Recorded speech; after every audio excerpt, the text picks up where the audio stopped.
This video is brought to you by Nebula. Anyone with even a small knowledge of UK politics will know just how much of a joke the HS2 project has become. Originally meant to connect many of the most populous cities in the UK, it's since been scaled back so much that, even if it is completed, it will only connect London and Birmingham, despite the project being billions of pounds over budget. With the new government in charge, there was some hope that Labour would reinstate some of the previous plans for the project. However, with the fiscal situation being so tight and Chancellor Rachel Reeves keen to try and close the £22 billion fiscal black hole, it seemed unlikely that she'll commit to spend more money on the project. However, reports in recent weeks suggest otherwise, with some claiming that she might use the upcoming budget to allocate the project more funds and reverse one of the key cancellations made to the HS2 project. So in this video, we'll go through what changes Reeves might make to the HS2 project, what difference this will make, and how much it might all end up costing.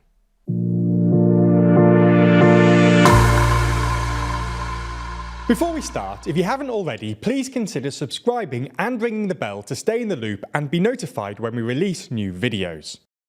Now, before getting into exactly what changes Reeves might make, it's first worth going through what was originally planned for HS2 and how it changed in recent years.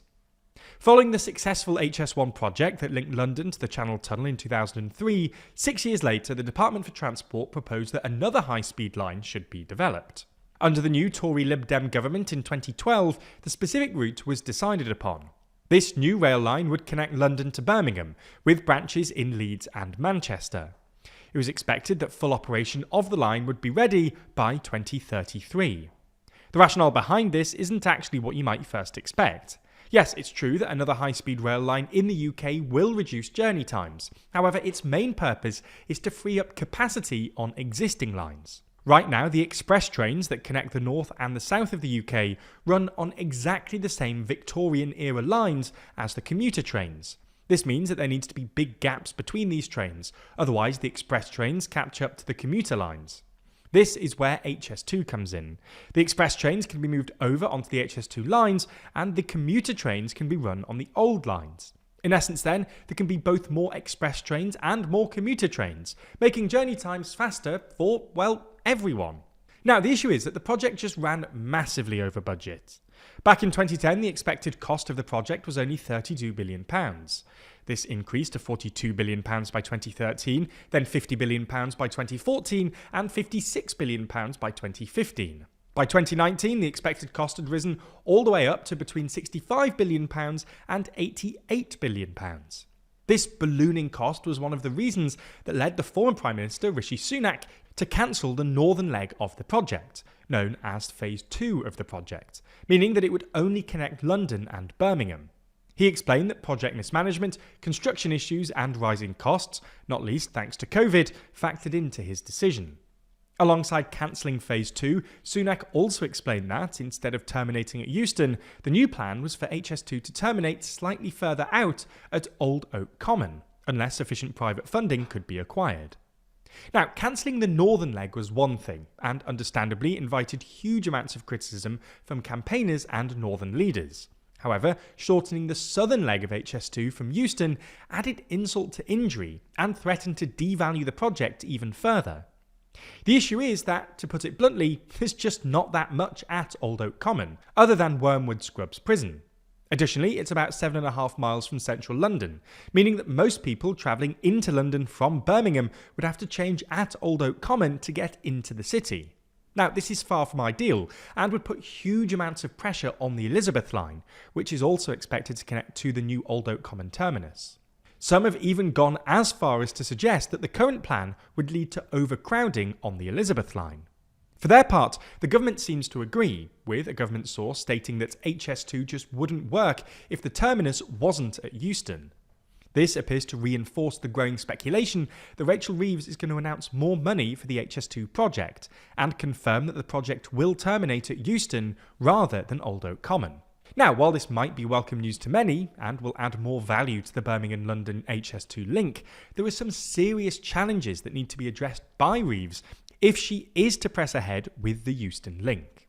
Firstly, the new link will have to tunnel about 4.5 miles into London, at an extraordinary cost. In order to build the tunnel, 2 giant tunnel boring machines will be needed. Just to start this tunnelling, the UK government provided an extra £1 billion to the project back in May, despite Sunak's previous promise that the private sector would be paying for it. Now, it's worth reiterating that this £1 billion was just the start of construction of the tunnel between Old Oak Common and Euston. The total cost is expected to be around £6.5 billion. Now, while nothing has yet been confirmed by the Labour government, if they aren't able to attract private investment, this will be up to the taxpayer to fund, which could be a tricky sell given that taxes are expected to rise at the budget at the end of the month. The second issue with the Old Oak Common Euston link is exactly how to redesign Euston. As anyone who stepped foot in Euston Station recently will know, it's basically hell on earth. It's small and cramped, it feels old and tired, and it has a gaudy advertising screen illuminating the concourse. Additionally, even aside from the aesthetic reasons to redesign Euston, if HS2 is going to terminate there, then there are other functional reasons to redesign it too.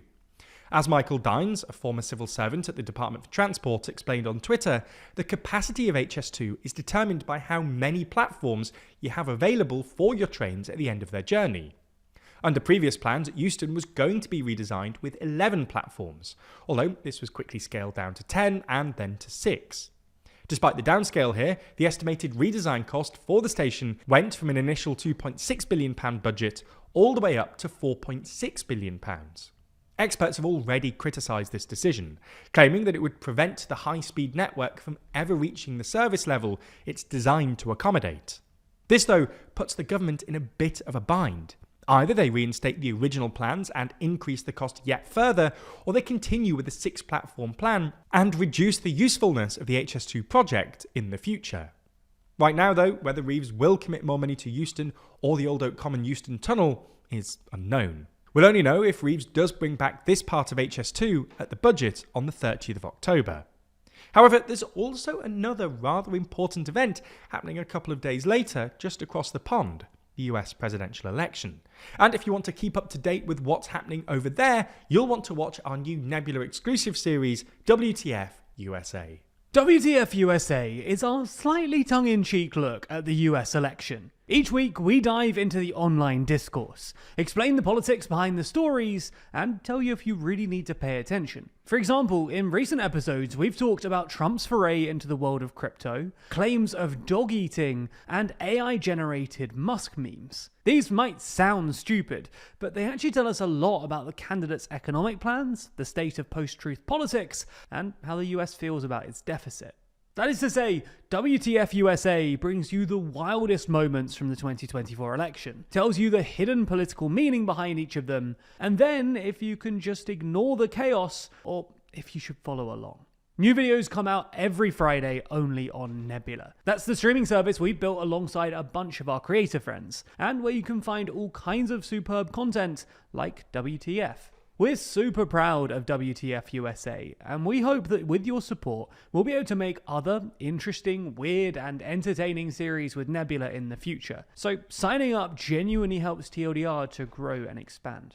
As I say, it's not just WTF either. There's a whole bunch of other original content on the service, from creators like Real Life Law, Wendover Productions, and Neo. You can also watch every normal TLDR video ad-free on Nebula as well, and in some instances, before they land on YouTube. If you're not a member already, click the link in the description to get 40% off. That's just $30 for a year, or $2.50 a month. We really hope you check out the series, and as always, thanks for your support.